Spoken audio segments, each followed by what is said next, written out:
We know our guest host, Kelly Jaco, is an awesome athlete who competes in so many different area sporting events, but she also uses her athletic talent to help others. So Kelly, you're getting ready for the half donut run, and this is to benefit childhood apraxia? Apraxia, yeah. So with me today, I brought my co-race director, Amy Tanaka, and Pediatric Therapy Solutions therapist, Angelina Rosa, and they're going to talk to us a little bit about what apraxia is. Can you explain to us what apraxia is, Angelina? Absolutely. So childhood apraxia of speech is a neurological speech disorder. So basically we're looking at motors. Okay.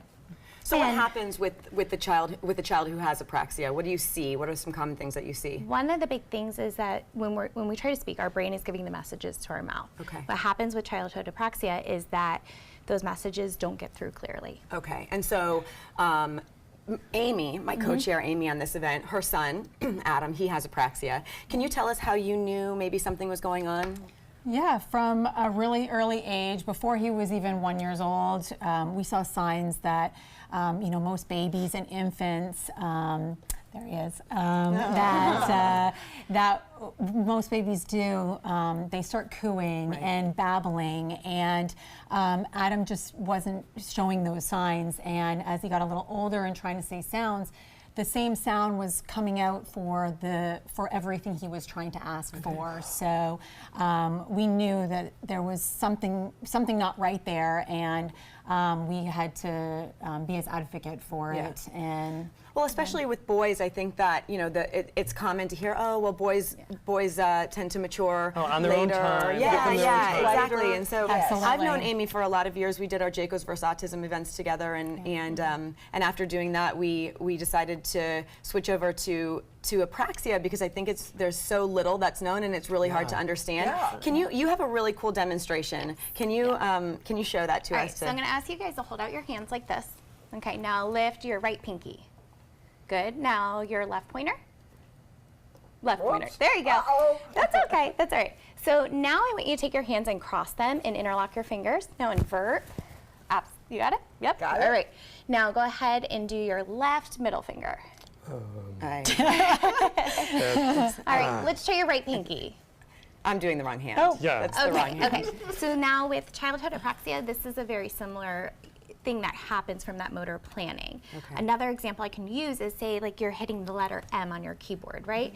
And when that happens, you expect an M to come up on the screen.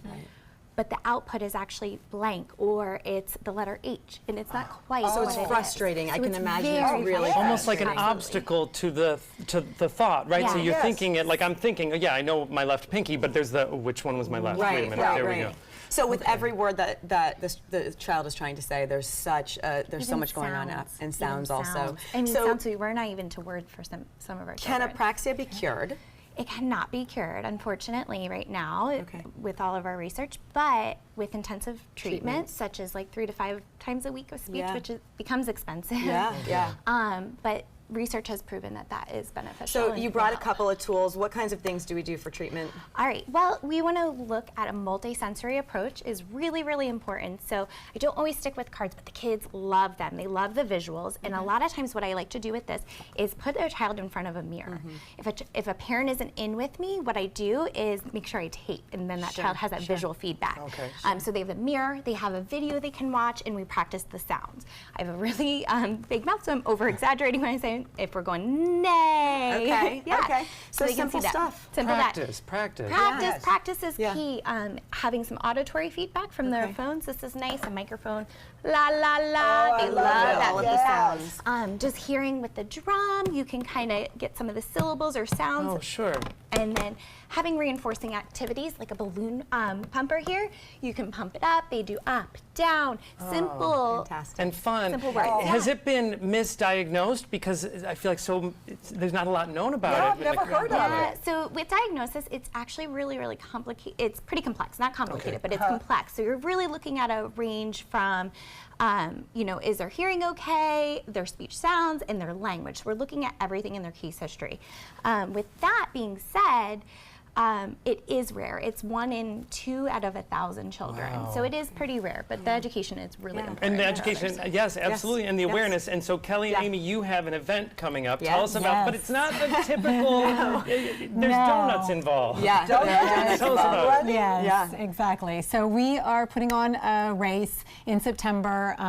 Kelly and I came up with a fun idea of just not an ordinary race. We're going to offer a 5 and a 10K race at Benderson Park, but we have the Adams Half Dozen Challenge, and it is a 6-mile run, and at the halfway point, the runners are going to be eating half a dozen donuts before heading out for the other half. Yes. Each, Yes. yes. Yes. Maybe I'll join. Yes. Exactly. You know, I think that it's a fun way to get kids out. I think that we change it up. And so September 8th, it starts at 8 a.m. It's at Benderson, and you can sign up online. That's great. Yeah. It sounds like a fun day. And what a great benefit it is Yes, for we're these excited. kids. Thank you That's for having wonderful us. that we can do something to help.